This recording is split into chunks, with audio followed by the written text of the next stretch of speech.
আপনি কি কখনো অ্যালার্ম ঘড়ির দিকে তাকিয়ে ভেবেছেন আর কত বছর এই একই অ্যালার্ম শুনে ঘুম থেকে উঠতে হবে? রোজ সকাল 9টায় অফিস, বাসের ভিড়, বসের গালাগালি, আর মাস শেষে সেই একই চিন্তা, টাকা কোথায় গেল? আজ থেকে 8-10 বছর পর নিজেকে কোথায় দেখছেন? সেই একই অ্যালার্ম ঘড়ির শব্দে ঘুম ভাঙবে, নাকি আপনি আপনার সময়ের মালিক হবেন? আজ আমি আপনাকে কোনো অলীক স্বপ্ন দেখাবো না। আজ আমি দেব 8 বছরের ফ্রিডম কাউন্টডাউন, যার মাধ্যমে আপনার টাকা ধীরে ধীরে আপনার হয়ে কাজ করা শুরু করবে। আর মাসে মাত্র 25 থেকে 30 হাজার টাকা ইনকাম করেও 8 বছরে আপনি আপনার টাকা দিয়ে টাকা রোজগার শুরু করতে পারবেন। আর এই ভিডিও শেষে আপনি বুঝতে পারবেন কেন বেশিরভাগ মানুষ কখনোই এই সিস্টেমের সেরা অংশটা দেখতে পায় না, এবং 5 নম্বর বছরে গিয়ে আপনি কোন ভুলটা করলে আপনার সব স্বপ্ন ভেঙে চুরমার হয়ে যেতে পারে। আপনি যদি ইঁদুর দৌড় থেকে বেরিয়ে এসে নিজের আসল সম্পদ তৈরি করতে চান, তবে আজকের এই ভিডিওটি আপনার জীবনের মোড় ঘুরিয়ে দিতে পারে। ফিনান্সিয়াল ফ্রিডম শব্দটা শুনলেই মনে হয় এটা হয়তো ধনী লোকেদের জন্য, বা যারা লাখ লাখ টাকা ইনভেস্ট করতে পারে তাদের জন্য। কিন্তু যদি আমি বলি মাসে ছোট ছোট ইনভেস্টমেন্ট আপনার টাকার ভবিষ্যৎ পুরো বদলে দিতে পারে, না, কোনো লটারি নয়, কোনো সিক্রেট টিপসও নয়। পুরো সিস্টেমটা দাঁড়িয়ে আছে 3টে জিনিসের ওপর: ম্যাথ, কম্পাউন্ডিং অ্যান্ড ডিসিপ্লিন। একে আমি বলি 358 ওয়েলথ ব্লুপ্রিন্ট। প্রথম 3 বছর আপনার ফাউন্ডেশন বা ভিত্তি তৈরি, পরের 5 বছর আপনার গতি বাড়ানো বা অ্যাক্সেলারেশন, আর 8ম নম্বর বছরে গিয়ে হবে বিস্ফোরণ, যেখানে আপনার টাকা আপনার চেয়েও বেশি পরিশ্রম করবে। শুরুতেই একটা কথা পরিষ্কার করে দিই, আমি আপনাকে গ্যারান্টি দিচ্ছি না যে ঠিক 8 বছর পরেই আপনি কাজ করা বন্ধ করে দেবেন।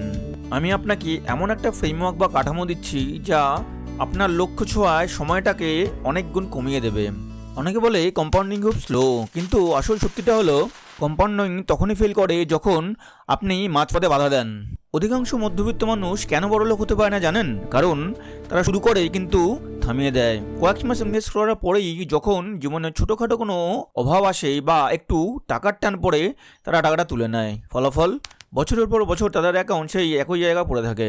আগামী 8 বছর শুধু একটাই লক্ষ্য রাখুন, আপনার জমানো টাকার বৃদ্ধি যেন আপনার গায়ের খাটুনির চেয়ে বেশি হয়। এটাই 358 ওয়েলথ ব্লুপ্রিন্টের মূল মন্ত্র। প্রথম 2-3টে বছরকে আমি বলি জাগরণের বছর। বাইরে থেকে দেখলে খুব বোরিং মনে হয়, কারণ আপনি টাকা ইনভেস্ট করবেন কিন্তু ফলাফল প্রায় দেখতেই পাবেন না। এখানে আপনার কাজ প্রফিট করা নয়, নিজেকে একজন ইনভেস্টর হিসেবে গড়ে তোলা।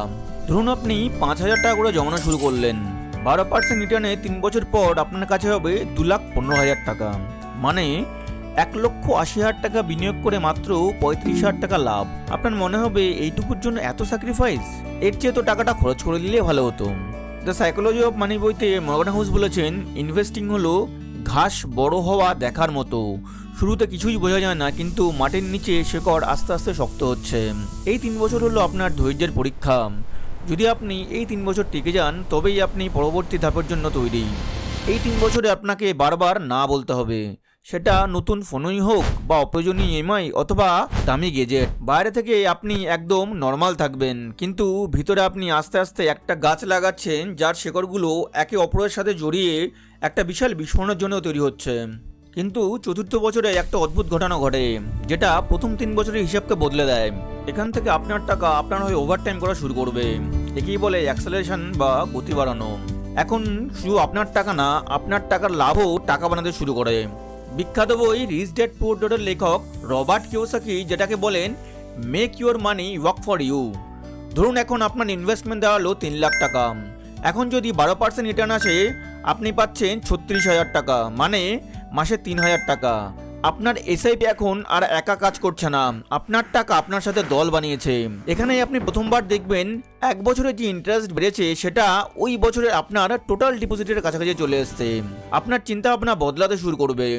আপনি আর শুধু ভাববেন না কত টাকা জমলো, আপনি ভাববেন আমার টাকা কত দ্রুত হারে বাড়ছে। কিন্তু 5 নম্বর বছরে গিয়ে 90% মানুষ একটা ভয়ঙ্কর ভুল করে, যেটা তাদের পুরো সিস্টেমটাই ভেঙে দেয়। যখন তারা দেখে অ্যাকাউন্টে 3-4 লাখ টাকা জমে গেছে, তারা ভাবে চলো একটা নতুন বাইক বা আইফোন কিনে ফেলি। মনে রাখবেন, রানওয়েতে দৌড়তে থাকা একটা প্লেন যদি ওরা ঠিক আগে ব্রেক কষে, তবে সেটা আছড়ে পড়বে। আপনার ইনভেস্টমেন্টও ঠিক তাই। এই স্টেজটা হলো আপনার সহনশীলতার পুরস্কার। আপনি যদি এই সময় টাকাটা খরচ না করে ইনভেস্টেড থাকেন, তবে আপনার চাকাটা এমন গতি পাবে যা কল্পনা করাও কঠিন।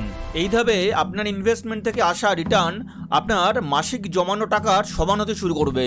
ধরুন আপনি 5,000 টাকা জমাচ্ছেন, আর আপনার পোর্টফোলিও নিয়ে থেকেই মাসে 4 থেকে 4,500 টাকা বাড়ছে। অর্থাৎ আপনার টাকা এখন আপনার ডবল হিসাবে কাজ করছে। মানে আপনি যতটা ঘাম ঝরিয়ে বাঁচিয়ে ইনভেস্টমেন্ট করলেন, তার থেকেও বেশি পরিশ্রম করছে আপনার আগের টাকা। বন্ধুরা, মধ্যবিত্ত বা নিম্ন মধ্যবিত্ত হওয়া কোনো অপরাধ নয়, কিন্তু সারা জীবন মধ্যবিত্ত মানসিকতায় আটকে থাকাটা ভুল।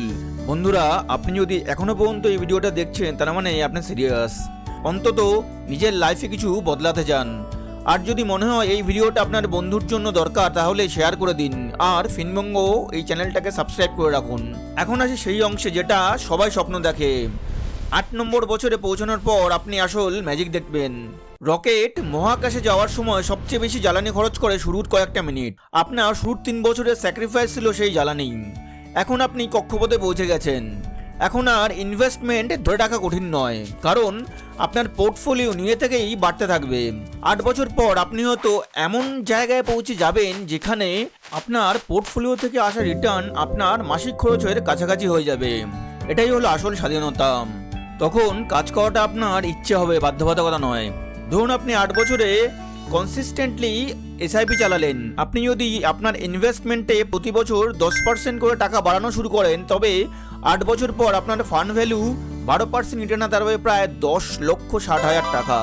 তাহলে 1 বছরে কেবল ইনভেস্টমেন্ট না বাড়িয়ে আপনার পোর্টফোলিও নিয়ে থেকে প্রায় 1,27,000 টাকা গ্রো করতে পারে 12% রিটার্ন ধরে। মানে মাসে প্রায় 10,600 টাকা শুধু ইন্টারেস্ট থেকে আসছে। মানে আপনি মাসে যতটা এসআইপি দিচ্ছেন, তার দ্বিগুণ অবদান এখন দিচ্ছে আপনার টাকা নিজে। এই জায়গাতেই আসে ফ্রিডম নাম্বার কনসেপ্ট। অনেক বই যেমন রিচ ড্যাড পুয়ার ড্যাডের রবার্ট কিওসাকি বলেছেন, আসল ফ্রিডম তখন যখন আপনার প্যাসিভ ইনকাম আপনার মাসিক খরচ কভার করে। ধরা যাক আপনার মাসিক খরচ এখন 20,000 টাকা। একজন কনজারভেটিভ ফিনান্সিয়াল প্ল্যানার বলবে, যদি 6 থেকে 8% রেটে আপনি সেফলি উইথড্র করেন, তাহলে কমপক্ষে 30-40 গুণ মাসিক খরচের সমান করপাস দরকার। মানে 6-8 লাখ টাকা না, বরং 25 থেকে 30 লাখ টাকার উপরে। আমরা হয়তো 8 বছরে সেখানে পৌঁছবো না, কিন্তু 8 বছরে আমরা যে হ্যাবিটটা বানালাম, সিস্টেম দাঁড় করালাম, ওটাই পরের 10 বছরেও কাজ করবে। এটাই আসল বিস্ফোরণ। কিন্তু সাবধান, এই এক্সপ্লোশন তখনই হবে যদি আপনি সঠিক সম্পদে বিনিয়োগ করেন। অনেকে ভুল করে ইন্স্যুরেন্স পলিসি বা মৃত সম্পদে টাকা রেখে ভাবেন 5 বছরে তা ডবল হবে। ইনফ্লেশন বা মুদ্রাস্ফীতি আপনার লাভের কতটা খেয়ে নিচ্ছে জানেন? আর ভারতের ট্যাক্স সিস্টেম আপনার রিটার্ন থেকে কতটা টাকা কাটবে, এই হিসাব না জানলে আপনার 8 বছরের লড়াই জিরো হয়ে যেতে পারে। এখন একটা কঠিন সত্যি কথা বলি, যদি আপনি টাকা ইনভেস্ট না করেন, তাহলে আপনার টাকা আসলে কমছে। কারণ ইনফ্লেশন বা মুদ্রাস্ফীতি, রিজার্ভ ব্যাংক অফ ইন্ডিয়ার রিপোর্ট অনুযায়ী ভারতে গড়ে 6% ইনফ্লেশন হয়। মানে আজকের 100 টাকা 10 বছর পরে প্রায় 55 টাকার সমান। অর্থাৎ আপনি যদি শুধু সেভিংস অ্যাকাউন্টে টাকা রাখেন, আপনি ধীরে ধীরে গরিব হচ্ছেন। অনেকে ভাবেন আগামী মাস থেকে শুরু করব। কস্ট অফ ডিলে বা দেরি করার মাসুল জানেন? মাত্র 5 বছরের দেরি আপনার অবসরের ফান্ড থেকে 50 লাখ টাকা পর্যন্ত কমিয়ে দিতে পারে। তো এই প্ল্যানটা স্টার্ট করবেন কিভাবে? প্রথমত একটা বাস্তবসম্মত অ্যামাউন্ট ঠিক করুন, যেটা আপনি প্রতি মাসে নিশ্চিতভাবে জমাতে পারবেন। সেটা 500 হতে পারে, 1000 হতে পারে, 2000 হতে পারে। নম্বরের থেকে কমিটমেন্টটা বেশি জরুরি।